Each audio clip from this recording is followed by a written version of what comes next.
시청자 여러분 안녕하십니까? 2월 8일 금요일 뉴스앤이슈 시작합니다.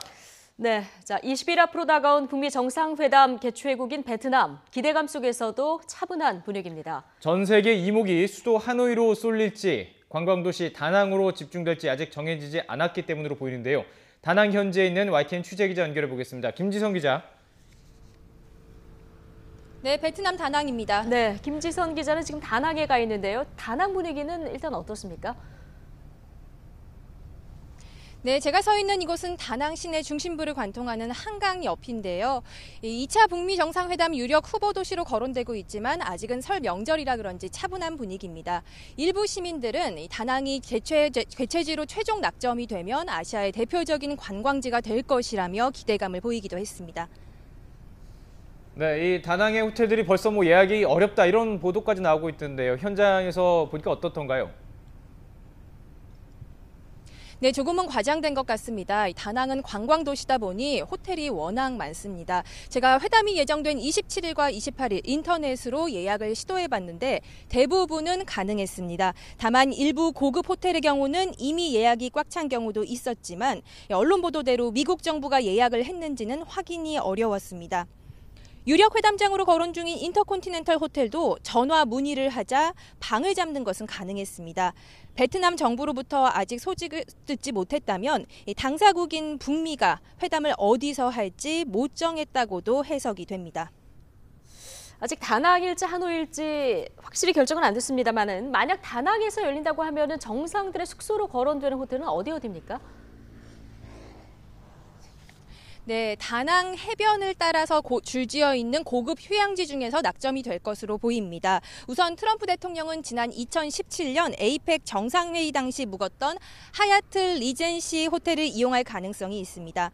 김정은 위원장의 경우 당시 시진핑 주석이 묵었던 크라운 호텔에 머물 가능성이 거론됩니다. 이 밖에 문재인 대통령이 머물고 간 풀만 리조트와 회의장으로도 활용됐던 쉐라톤 리조트도 정상들의 숙소로는 손색이 없다는 평가입니다.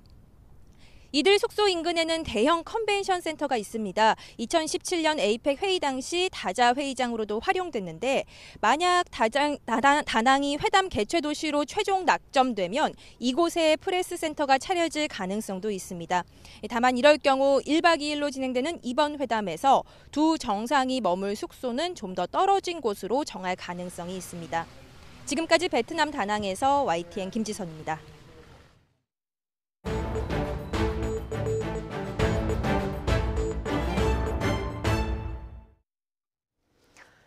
평양에서 진행되고 있는 북한과 미국의 실무 협상은 사흘째로 접어들었습니다. 제2차 북미 정상회담 관련해서 북한의 비핵화와 미국의 상응 조치를 놓고 끝장 협상을 진행하는 것으로 관측되고 있는데요. 왕선택 통일 외교 전문 기자 연결해서 북미 협상 상황 좀 짚어보겠습니다. 자, 왕선택 기자. 네, 왕선택입니다. 네, 자 스티븐 비건 대표가 어제 서울로 돌아왔다는 말도 있었는데요. 지금 사흘째 또 평양에서 협상은 이어지고 있다고 하고 이게 어떻게 된 겁니까? 네, 정부 관계자에 따르면 북미 실무 협상이 평양에서 진행 중이라고 확인을 했습니다. 스티븐 비건 대표가 그제 방북을 했기 때문에 사흘째 협상이 진행 중인 것으로 확인이 됐습니다. 어제 저녁 8시쯤에 비건 대표가 이용했던 같은 기종의 항공기가 오산 공군기지에서 포착이 됐기 때문에 비건 대표 귀환설이 나왔던 것이 사실입니다. 어젯밤에 그래서 관련 기자들은 아주 부산하게 움직였는데 어젯밤 늦게 돌아오지 않은 것으로 확인이 사실 됐습니다. 비건 대표는 아마도 오늘 오후에 귀환할 가능성이 높은 것으로 지금 알려지고 있는 상황입니다. 네. 자, 북미 실무 협상이 지금 2박 3일 동안 이어지고 있는데요. 이 협상 내용 평양에서 들려오는 소식이 전혀 없는 이런 상황입니다. 자, 이거 좋은 징조로 봐야 됩니까? 네, 비건 대표 방북하면서 언제 끝날지 밝히지를 않았었습니다. 그래서 그 당시에 이제 1박 2일이나 아니면 2박 3일이 될 것이다 이렇게 예상을 했었습니다만 북미 실무 협상에서는 이제 북미 정상회담 직전까지 공통의 합의문 초안을 마련하는 것이 이제 목표가 되겠고 양측 협상 대표가 충분히 협상하는 시간을 갖고 서로가 원하는 것이 무엇인지 최대한 파악하고 이해하는 것이 이제 필요한 상황이 되겠습니다. 그렇기 때문에 2박 3일이 1박 2일에 비해서는 좋은 소식이다 이렇게 볼 수가 있습니다. 그리고 이번에 결론을 내기는 어렵겠지만 다음번 실무 협상 일정을 잡는다면 이번 협상은 성공적이다 이렇게 평가할 수가 있겠습니다. 네. 자, 그렇다면은 비건 대표가 오늘 서울로 돌아오더라도 협상 결과를 발표하지 않을 가능성도 좀 있겠네요. 네네, 그렇습니다. 비건 대표가 북한과의 협상 상황을 언론에 공개할 가능성은 희박한 것으로 관측됩니다. 북미 정상회담이 열리고 또 두 정상이 합의문을 발표할 때까지 실무 협상 대표들은 협상을 진행하는 것이 기본 임무가 되겠습니다. 협상 중에 협상 내용을 발표할 경우 상대방에 나쁜 인상을 줄 수 있기 때문에 극히 조심할 것으로 예상이 되고, 다만 서울로 돌아와서 한국 정부와 협상 결과를 공유할 것, 그리고 일본 정부에게도 협상 결과를 설명할 것이다. 이런 것은 충분히 예상할 수 있는 상황입니다. 예. 자, 왕성택 기자. 네. 트럼프 대통령이 북미 정상회담 날짜를 밝혔고요. 북미 실무 협상도 지금 평양에서 열리고 있는데 북한은 관련 보도를 전혀 이제 안 하고 있거든요. 이건 어떻게 봐야 됩니까? 네, 북한은 최근 들어서 이제 즉각적으로 사안을 보도하는 경우가 몇 차례 있긴 했습니다. 그렇지만 그건 이례적이었습니다. 기본적으로 북한은 민감한 사안의 경우 결과가 확인된 이후에 관련 사항을 보도하는 것이 지금까지의 관행이었습니다. 북한은 대북제 제재를 목표로 협상을 진행하고 있고, 또 김정은 위원장이 사활을 걸고 협상을 지도하는 상황입니다. 아주 북한 입장에서 보면 아주 민감하고 절박한 상황이라고 볼 수가 있고요. 또 협상 대표의 처지에서 본다고 해도 성과가 어느 정도 나올지 지금 예측하기가 좀 어렵고, 결과가 또 어떻게 나와도 상황을 낙관할 수 없기 때문에 굉장히 조심하는 상황으로 이해하고 있습니다. 예. 자, 그러면 트럼프 대통령이 지금 북미 정상회담 장소를 베트남이다. 여기까지 밝히고 지금 도시가 어딘지는 밝히지 않았잖아요. 네. 이것도 북한의 조심스러운 태도하고 좀 관련이 있다고 봐야 됩니까? 네, 관련이 있다고 생각합니다. 예. 북한이 이제 다낭인지 하노이인지 최종적으로 결정을 하지 않은 상황으로 지금 추측을 하고 있고요. 북한 입장에서 본다면 다낭으로 결정을 할 경우에 베트남이 실무 지원 보장을 어느 정도 해줄지에 대해서 협의를 하고 있고 또 검토를 하고 있는 것으로 추측이 됩니다. 실무 지원이라고 하면 의전이라든가 경호, 통신, 또 보도 이런 것과 관련한 물적 지원을 의미하는 것이고, 또 호텔 숙박이라든가 이런 비용 문제도 협의 대상이 될 것으로 추정을 하고 있습니다. 이와 관련해서 북미 정상회담 일정 27, 28일 미국에서 일방적으로 발표한 것은 사실 북한 처지에서 보면은 굉장히 불만스러운 상황이 될 수가 있습니다. 회담 일정을 정하고 또 발표하는 문제와 관련해서 북한과 미국 간에 현재 어떤 정도의 불협화음이 있다, 이렇게 추정할 수 있는 대목입니다. 네. 지금 북미 정상회담을 계기로 남북 미중 이 사자가 종전 선언을 할 수 있다, 이런 추측 보도가 나왔었는데요. 이후에 이제 트럼프 대통령이 미중 정상회담 2월 말에 안 한다, 이렇게 입장도 밝히지 않았습니까? 이 어떤 네. 변수가 될까요? 그렇기 때문에 가능성이 아주 희박한 사안이다, 이렇게 생각을 하고 있습니다. 말씀하신 것처럼 트럼프 대통령이 이미 2월에는 하지 않는다, 추후에 한다, 이렇게 미중 정상회담을 추후에 한다, 이렇게 확인했기 때문에 가능성은 아주 적은 상황이 됐습니다. 사실 종전선언이라고 하는 것은 북미 정상회담에서 아주 큰 틀의 방향의 합의가 돼야만 가능한 사안이 되겠습니다. 지난해 6월 싱가포르 정상회담 때도 사자 종전선언 가능성이 제기가 됐었는데 당시에는 과도한 기대감이 이제 바탕이 돼서 그런 가능성이 나왔고, 이번에 이제 사자 종전선언 가능성은 미중 정상회담 일정이 겹친다라고 하는 그런 부분 때문에 이제 기계적으로 추측한 결과지만은 그나마도 미중 정상회담이 2월에 열리지 않는다고 했기 때문에 가능성은 상당히 적다, 이렇게 봐야 되겠습니다. 기계적인 추측, 가능성은 왕선택 기자 보기엔 좀 적다, 이렇게 네네. 보시는 거군요. 알겠습니다. 여기까지 듣겠습니다. 왕선택 통일외교 전문 기자였습니다. 네, 2월 미중 정상회담이 무산된 데에 따라서 미국 증시에서 주요 지수는 하락세로 마감됐습니다. 현지 시각으로 7일 뉴욕 증권거래소에서 다우존스 30일 산업평균 지수는 전날보다 220.77포인트, 0.87%가 내린 25,169.53에 거래를 마쳤습니다. 스탠더드 앤 푸어스 500 지수도 2,706.05로 마감돼 전장보다 25.56포인트, 0.94% 떨어졌고, 나스닥 지수도 86.93포인트, 1.18% 하락한 7,288.35에 장을 마감했습니다. 이달 말로 예상됐던 미중 정상회담이 무산됐다는 소식이 전해지면서 마감 기한 전에 무역 협상이 타결될 가능성이 희박해진 것이 악재로 작용했습니다. 연초 국회 파행이 장기화하고 있습니다. 여야 원내대표 협상은 결렬됐고 정쟁을 키우지 말라는 여당과 국회 정상화 의지가 없다는 야당의 극한 대치는 이어지고 있습니다. 국회 취재기자 연결해 보겠습니다. 우철희 기자. 네, 국회가 정상화될 기미를 보이지 않고 있다고요? 네, 국회 정상화는 아득해 보입니다. 예년 같으면 2월 임시국회를 시작해서 산적한 현안을 논의하고 있을 시기지만 국회는 멈춰 있습니다. 어제 여야 3당 원내대표는 두 차례에 걸쳐 만났지만 손혜원 의원에 대한 국정조사 등을 놓고 끝내 접점을 찾지 못했습니다. 오늘 아침 회의에서 서로에 대한 비판을 쏟아냈는데요. 더불어민주당 홍영표 원내대표, 손혜원 의원 의혹과 관련해 모든 국회의원에 대한 실태조사와 이해충돌 방지를 위한 국정조사가 필요하다면서 야당은 정쟁을 키울 생각을 말라고 강조했습니다. 자유한국당 나경원 원내대표는 어제 회동에서 여당에 많은 것을 양보했고 손혜원 의원에 대한 별도의 국정조사는 반드시 필요하다며 실세에 대한 국정조사를 여당이 부담스러워하고 있다고 공격했습니다. 바른미래당 김관영 원내대표는 거대 양당이 자신들의 손해를 막고 정쟁을 일삼는 일이라면 어찌 그리도 호흡이 잘 맞는지 혀를 내두를 지경이라고 싸잡아서 비판했습니다. 국회 파행 장기화로 탄력근로제 관련 법안, 선거제도 개편 등 현안 논의가 계속 늦어지고 있습니다. 현재 상황으로 봤을 때 입장 차이가 워낙 분명해서 여야 원내대표가 오늘 다시 만날 가능성은 작아 보입니다.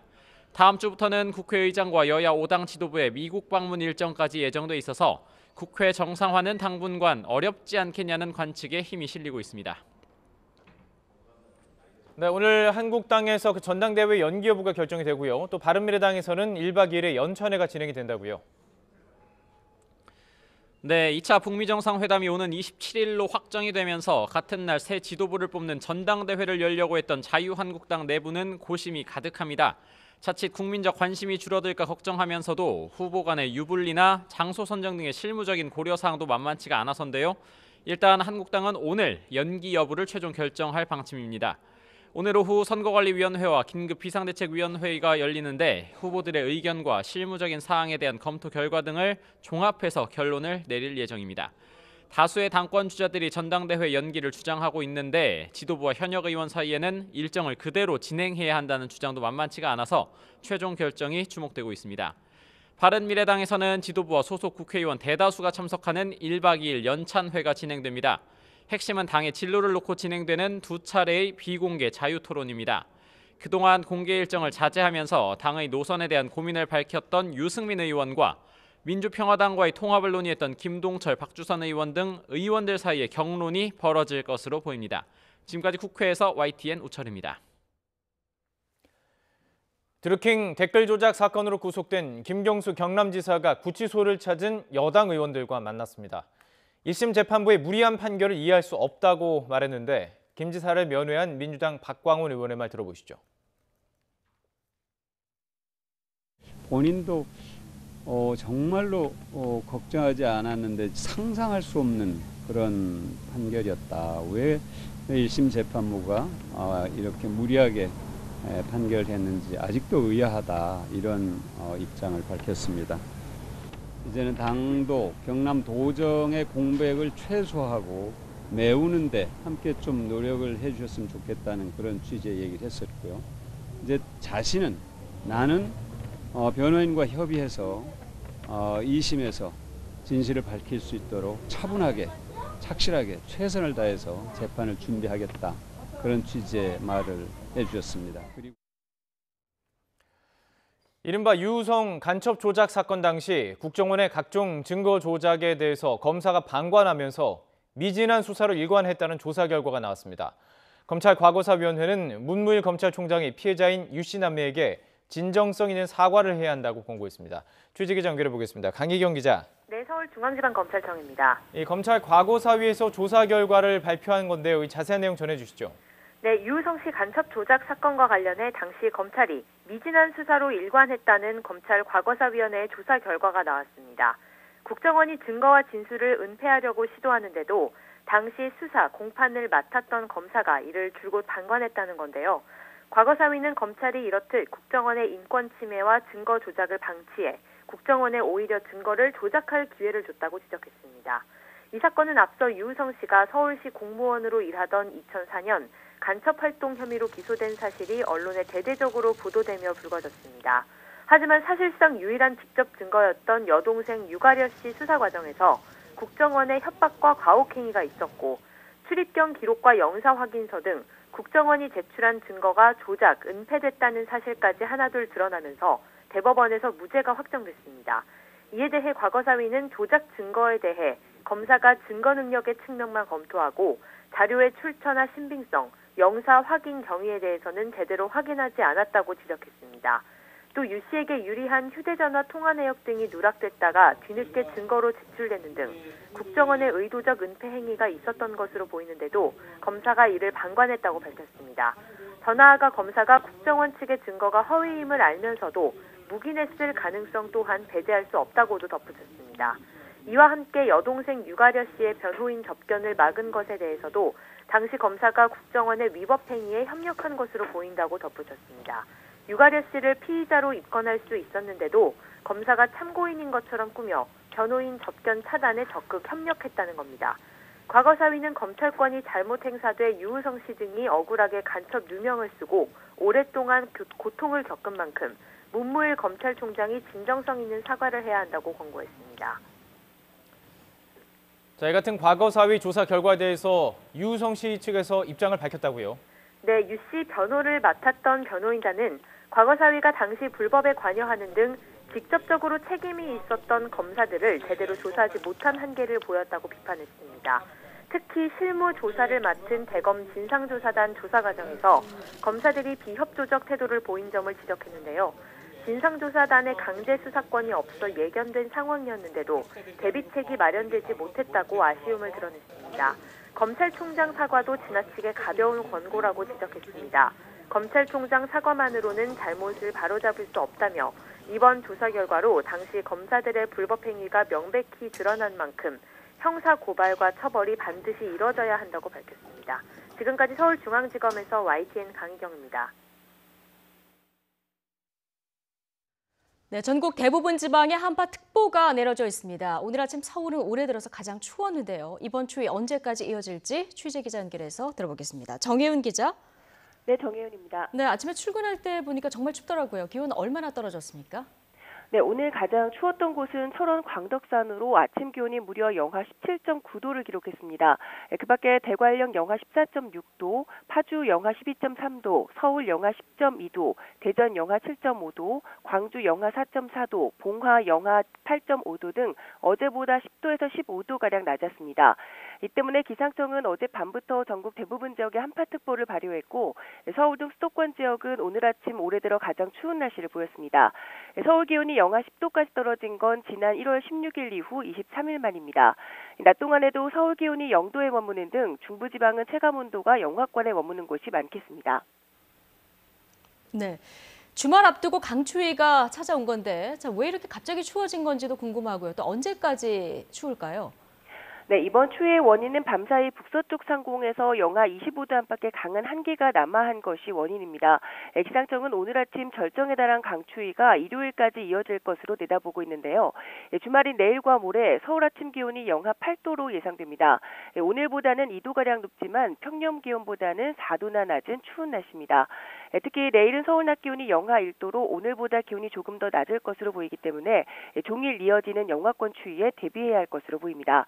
또 일요일까지 강추위가 이어질 것으로 예상됨에 따라 동파 사고에도 대비를 해주셔야겠습니다. 네, 추우면 공기가 좀 맑잖아요. 한동안 포근한 날씨 때문에 미세먼지가 말썽이었는데 당분간은 좀 안심할 수 있는 겁니까? 네, 그렇습니다. 이 미세먼지는 찬바람에 밀려서 모두 해소된 상태입니다.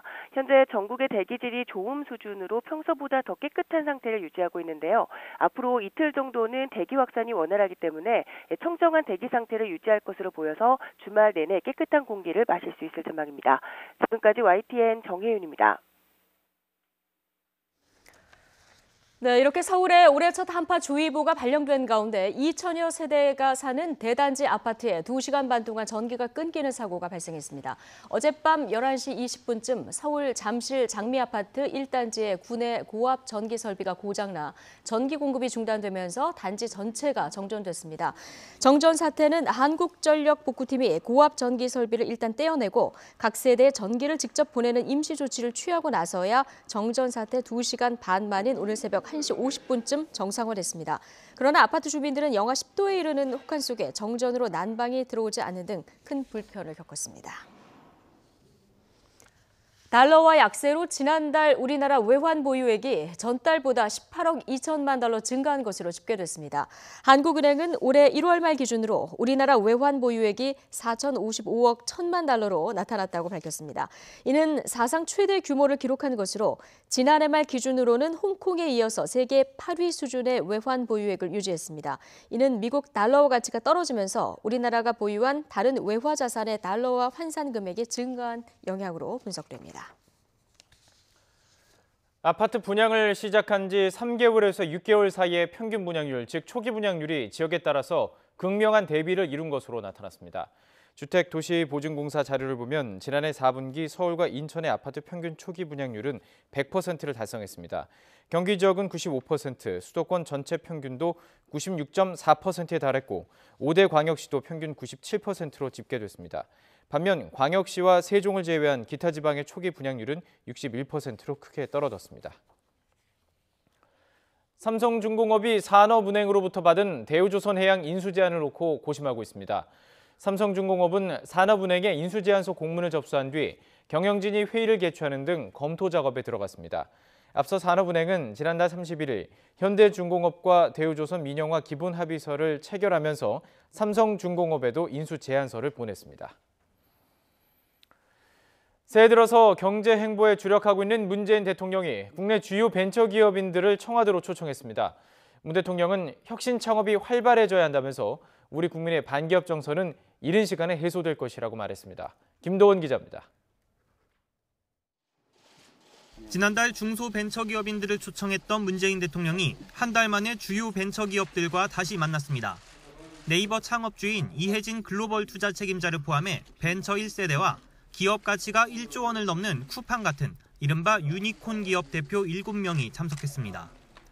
문 대통령은 성장 동력을 마련하기 위해 특히 혁신 창업이 활발해져야 한다면서 현장에서 느끼는 부족한 점을 들려달라고 당부했습니다.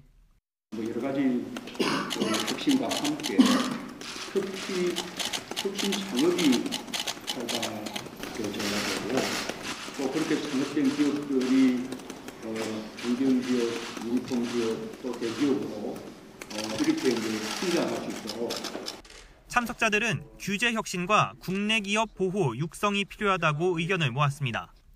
외국 기업은 국내 진출도 쉽고 다양한 혜택이 있지만 국내 기업은 해외 진출이 어려운 데다 세금 등에서 역차별을 받는다는 겁니다. 또 복잡한 규제가 외국 투자 유치에 걸림돌로 작용하고 있다는 지적도 나왔습니다. 문 대통령은 새로 시행되는 규제 샌드박스를 통해 실적이 나오면 국민 의식도 변할 것으로 내다봤습니다. 또 기업이 성장할수록 국민의 시선이 날카로워진다는 고민에 대해선 초기 대기업들의 치부 과정에서 반기업 정서가 생겼지만 곧 해소될 거라고 말했습니다. 최근의 기업들은 투명한 경영으로 여러 가지 성취를 이뤄내고 있다. 기업을 향한 국민들의 의식 개선은 금세 이루어지리라고 본다고 말했습니다.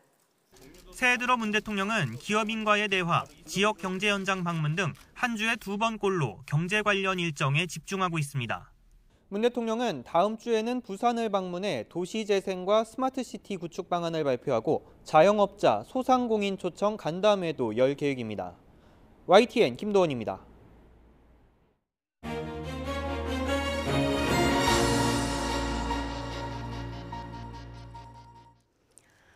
다음 주 창당 1주년을 맞는 바른미래당. 진보냐, 중도냐, 개혁이냐.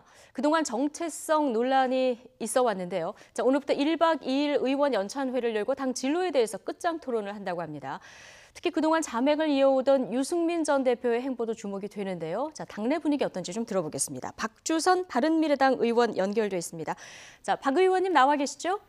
네, 안녕하세요. 예, 안녕하세요. 오늘부터 이제 1박 2일 연찬회가 열린다고 하는데 의원님도 곧 이제 출발하시는 거죠? 예, 지금 출발하는 도중에 이렇게 전화 연결이 됐습니다. 아유, 고맙습니다. 네네. 29분 가운데 오늘 몇 분이나 참석을 하십니까? 지금 해외 출장 간 분하고, 그다음에 사실상 지금 저희 당 소속이면서도 민평당에서 활동하고 있는 비례대표 3분을 제외하고 예. 한 20서너 분이 오신 걸로 저는 알고 있습니다. 아, 20서너 분 정도요? 예. 자, 그런데 지금 당 진로 정체성 놓고 오늘 끝장 토론을 벌인다 이런 보도들이 이제 벌써부터 나오고 있는 상황인데요. 사실 바른미래당이 보수 쪽의 바른정당 그리고 진보 쪽의 국민의당이 합쳐진 당이기 때문에 어떻게 보면은 스펙트럼이 굉장히 넓지만 반대로 보면은 이게 구조적으로 좀 섞일 수 없다 이런 지적들이 좀 있어 왔거든요. 오늘 뭐 끝장 토론을 하면 좀 결론이 날까요? 아니 저희 바른미래당은 이념의 벽, 다시 말하면 보수와 진보의 이념으로 분열을 시키는 그 두꺼운 또 높은 벽을 허물고 네. 합리적인 진보, 개혁적인 보수가 함께하는 그런 또 개혁적 보수와 합리적 진보를 아우르는 중도 개혁 정당으로서 실용의 가치를 국민에게 제시하면서 창당이 됐던 정당입니다. 그렇기 때문에 저희 당 안에는 개혁적인 보수 생각을 가지고 계신 분도 계시고 합리적인 진보 생각을 가지고 계신 분도 계시고 당론을 결정할 때는 치열한 논쟁과 토론을 거쳐서 우리가 당론을 결정하면 됩니다. 그런데 마치 뭐 정체성 혼란이 있어가지고 이 당이 끝내는 뭐 해처 모여식이 될 거다, 또 뭐 흡수될 거다, 뭐 소멸될 거다 하는 이야기를 하는데 이게 오늘 연찬을 통해서 이런 문제가 좀 말끔하니 좀 정리가 됐으면 그렇게 저는 바라고 있습니다. 말끔히 정리가 됐으면 좋겠다 이런 바람을 지금 전해주셨는데 합리적인 진보와 개혁적 보수가 모였다 이런 얘기를 해주셨는데요. 이게 이제 화학적으로 결합이 잘 되면 좋은데 가끔 보면 이제 안보 문제 특히 그런데요. 한 목소리가 좀 안 나올 때가 많거든요, 사실. 아니 그러니까 어떻게 사람이 민주주의 국가의 정당에서 똑같은 생각을 일률적으로 가질 수가 있겠습니까? 토론을 해가지고 당론을 또 규결을 시키고 그래가지고 행동을 함께하고 그래야 당이 되는 거 아닌가요? 지금 공산주의 독재국가도 아닌 나라의 당에서 어떻게 천편일률적으로 매사가 똑같은 목소리를 낼 수가 있겠습니까? 정상적인 어떻게 보면 건강한 당에 이렇게 여러 목소리가 나오는 것은 건강한 어떻게 보면 문화다 이렇게 이제 얘기를 하셨는데 오늘 저 유승민 전 대표도 참석을 하시죠? 뭐 언론 보도에 참석하시는 걸로 저는 알고 있습니다. 아 직접 뭐 얘기는 해보신 적이 없으시고요? 예, 그렇습니다. 앞서 이제 손학규 대표하고 만나서 자신이 생각하는 개혁 보수와 당의 방향이 맞지 않아서 괴롭다. 뭐 이런 얘기가 좀 전해지기도 했거든요. 근데 이 이후에 좀 이 바른미래당이 유승민 대표 생각대로만 갈 수 있는 당이 아니지 않습니까? 민주주의 국가에서의 여러 당 내에 다른 소리가 있을 수 있고 소위 말하는 구동존이 서로 차이를 인정하면서 그 결론을 당론으로 이렇게 규결을 시키고 이렇게 가야 되는 거 아닌가요? 그리고 우리 유승민 전 대표 오늘 토론에 연찬에 참석하신다고 그러니까 기대를 합니다만 나오셔야 됩니다. 지금 지방선거 패배에 뭐 책임을 지겠다는 취지로 사퇴를 하고 좀 사실상 직거를 하고 계시는데 그러다 보니까 당내 행사는 참석도 하지 않으면서 뭐 정체성에 혼란이 있다느니 정체성이 달라서 괴롭다는 이런 식으로 하니까 자유한국당 전당대회가 끝나게 되면 보수 통합을 외치는 그 목소리가 힘을 얻을 것으로 보여지는데 그때 이분들이 다시 돌아가지 않느냐 하는 그런 의구심을 지금 표출하고 언론이 또 기정사실하는 데도 있고 그러다 보니까 우리 바른미래당이 앞으로 존속할 수 있겠느냐 결국은 소멸되는 거 아니냐 이런 식으로 아주 입지를 아주 어렵게 하고 있다고 생각합니다. 그래서 저는 오늘 연찬에 가면 모든 우리 바른미래당 소속 의원들이 어떤 일이 있어도 우리 창당의 정신을 처음부터 끝까지 가지고 가고 어떤 일이 있어도 적폐 또 국정농단 당이라는 자유한국당 또 여기를 대신하는 민주당이 이번에 김경수 지사 사건을 비롯한 여러 가지 일련의 재판 거래 사건, 뭐 손혜원 사건 등등으로 해가지고 이 신적폐 정당 아니냐 이런 국민들이 지금 평가를 하고 있는데 이런 와중에서 정말로 적폐나 농단이 나는 비난에서 자유스러운 당은 고속단체 가지고 있는 당 중에서는 저희 당밖에 없다고 보는데 바로 저희들이 새로운 정치를 좀 하고 이 적폐 신적폐 정당들끼리 적대적 공생관계 사슬을 좀 끊어서 대한민국을 좀 바르게 가는 역할을 좀 해야 되는 것이 아니냐. 그래서 예. 힘을 모아야 되고 지혜를 합해야 된다. 저는 그렇게 생각하고 있습니다. 어쨌든 오늘 통합의 목소리가 많이 나와야 된다 이런 지적을 해주셨는데 저는 통합이라는 이야기를 예. 무슨 당대당 통합을 제가 이야기한 바가 없고요. 예. 자꾸 우리 당이 앞으로 존속이 어려울 것이다, 소멸이 될 것이다 등등 이야기를 하면서 지금 민주당의 지지율이 이렇게 하락이 돼도 그 지지율을 저희들이 받아들이지를 못하고 있는 상황이 예. 바로 저희 당의 세력이 약하다 보니까 이런 문제가 생겨서 세력의 확대를 또 확장을 해야 된다는 측면에서 옛 국민의당의 동지인 바른 민주평화당에 있는 그분들이 같이 세력을 합하자는 이야기를 하는데 그걸 반대할 이유가 없지 않습니까? 예. 지금 세력 확장 얘기를 하셨으니까 바로 이제 보수 통합 아니면 그 바른미래당의 이 어떤 정계 개편과 관련한 움직임에 대해서 조금 질문을 드리겠습니다. 지금 유승민 전 대표 같은 경우는 의원 같은 경우는 지난해 이제 한국당으로 복귀하느냐 이런 얘기도 사실 좀 나왔었거든요. 이럴 가능성 전혀 없는 겁니까? 만일 그렇다면은 예. 개인 유승민의 정치 인생도 그렇지만 예. 바른미래당의 존속의 가치가 아마 비웃음거리가 되어버릴 겁니다. 그래서 창당의 정신으로 돌아가서 예. 어떤 어려움이 있더라도 우리 예. 해내겠다는 의지와 집념이 좀 표시가 돼야 된다. 그리고 지금 우리 당의 흡수 또는 뭐 소멸 이런 등등에 대해서는 유승민 대표가 좀 자신 있게 그럴 리가 없다. 나는 어떤 식으로 당을 지키겠다. 뭐 이런 식으로 이야기를 좀 할 때가 됐다고 나는 그렇게 생각합니다. 그러면 오늘 7개월 만에 이제 잠행을 깨고 당의 공식 행사에 나오는 건데 이런 메시지를 조금 확실하게 내주는 것이 바람직하다. 박주선 의원께서는 이렇게 보시는 겁니까? 저는 그렇습니다. 예. 저는 제 자신은 저도 바른미래당을 창당할 때 여러 가지 곤혹스러운 상황 속에서도 대의 명분에 맞는 정당은 바른미래당이다 해가지고 제가 이 당을 지켰는데 저는 정치적 무덤은 바로 바른미래당에 두고 있다. 저는 그런 각오를 갖고 있습니다. 자, 그런데요. 지금 아까 확장 얘기를 하셔서요. 지금 한국당 같은 경우에 오세훈 전 시장 같은 경우는 지금 당권 도전하고 있는데 친박 굴레에서 벗어나야 된다 이런 얘기를 했거든요. 이렇게 뭔가 한국당이 조금 방향을 바꾸거나 조금 스탠스를 변화한다면 이쪽으로 간다면 그래도 통합 가능성은 전혀 없는 겁니까? 저는 바른미래당이 통째로 자유한국당하고 통합이 될 일은 꿈에도 상상할 수 없는 일이고요. 그다음에 그 국정농단, 특히나 전직 두 대통령이 부정부패 혐의로 지금 현재 교도소에 수감이 되어 있는 그 상황에 대해서 책임을 져야 할 자유한국당이 이런 방구의 반성이나 해결이 없는데 그 당하고는 같이 할 수가 없다. 절대 같이 할 수 없다. 집회를 열겠다 해가지고 바른미래당을 창당했는데 무슨 명분으로 무슨 낯짝으로 그쪽으로 다시 갈 수 있는 건지 나는 이해할 수가 없습니다. 제가 이 부분은 사실 바른정당 쪽에서 온 바른미래당 의원들 얘기도 좀 들어봐야 될 것 같다 이런 생각이 좀 들고 반대쪽으로요. 얼마 전에 김동철 의원과 함께 민주평화당 그 원내대표와 회동을 했고 통합 논의를 했다 이런 보도가 나왔는데 일단 이 통합 논의를 한 것은 맞습니까? 앞서 잠깐 얘기를 해주셨지만. 당대당 통합을 이야기한 바는 전혀 없고요. 당대당은 얘기한 적 없고. 없고 옛날 국민의당 시절에 같은 동지고 뿌리가 같기 때문에 지금 어려운 정치 상황 속에서 제3당으로서의 큰 역할을 하기 위해서는 세력의 확장이 필요하지 않느냐.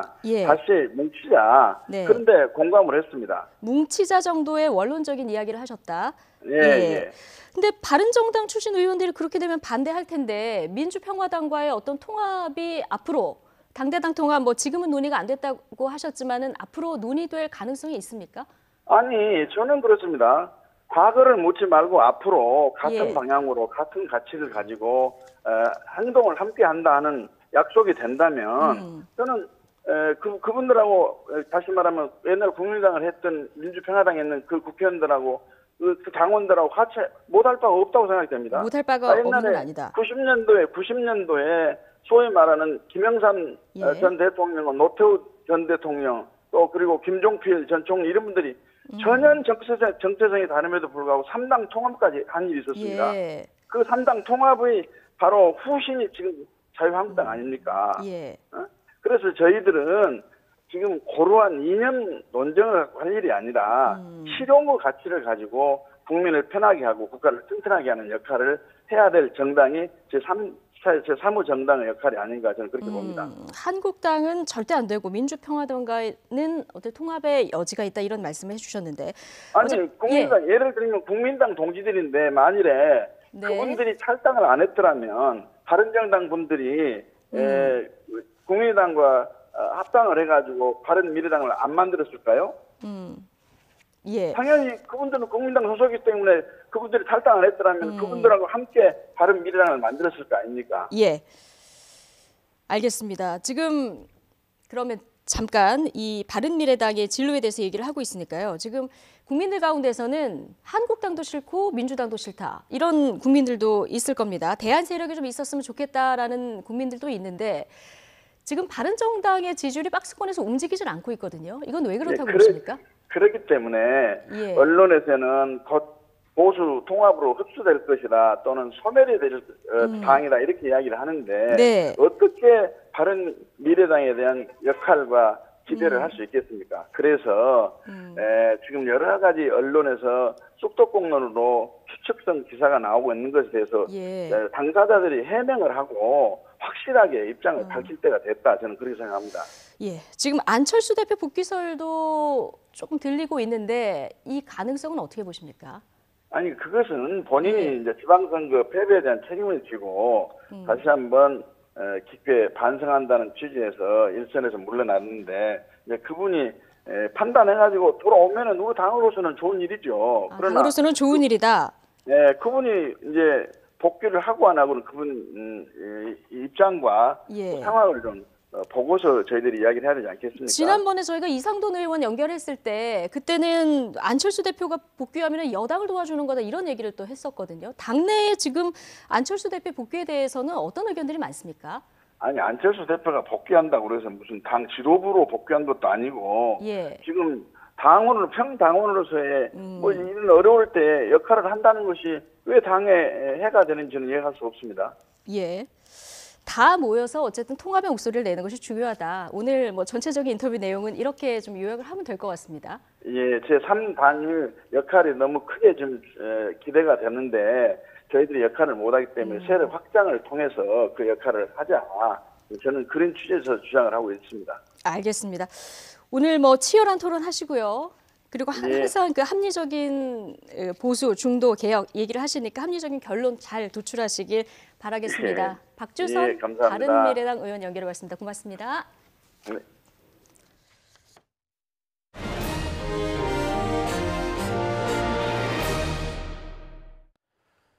직장 여성의 상당수가 자녀를 임신하고 출산하는 과정에서 자신이 하던 일을 지속하지 못하고 있는 것으로 나타났습니다.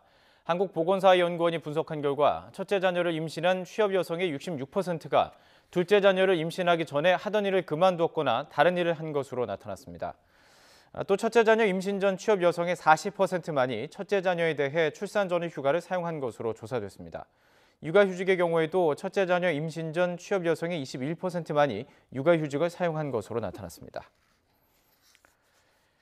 채팅 앱을 이용한 청소년 대상 성매매 등에 대해 대대적인 단속이 실시됩니다. 여성가족부는 이달 말까지 관할경찰서와 함께 채팅 앱을 통한 청소년 대상 성매매를 집중 단속한다고 밝혔습니다.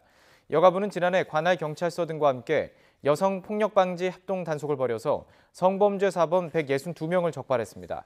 그중에는 채팅앱 악용 성매매 68명, 변종 성매매 49명, 지하철역 내 불법 촬영 11명 등이 포함됐습니다. 환경부는 4대강에서 일부 보를 개방한 결과 수질이 크게 좋아졌다고 오늘 밝혔습니다. 환경부는 2017년 6월부터 지난해 12월까지 금강, 영산강, 낙동강, 한강에 건설된 16개 보 가운데 11개 보를 개방해 관측했습니다. 분석에 따르면 보를 열었을 때 물의 체류 시간이 줄어들고 유속이 빨라지는 등 물 흐름이 개선됐고 수변 생태 서식 공간이 넓어졌습니다. 네, 한국당 전당대회 이제 한 20일 남았는데요. 박근혜 전 대통령 사면론, 또 탄핵 극복론이 동시에 나오고 있습니다. 이런 상황에서 박근혜 전 대통령의 복심, 유영하 변호사가 어제 박 전 대통령이 황교안 총리의 접견을 거부한다. 수인 번호도 모른다면 거기에 모든 게 함축되어 있는 게 아니냐. 한 언론을 통해서 이런 말을 했습니다. 전당대회 구도에 영향이 있을까요? 정치권 핫이슈 잠시 뒤 뉴스앤이슈 2부에서 짚어보겠습니다.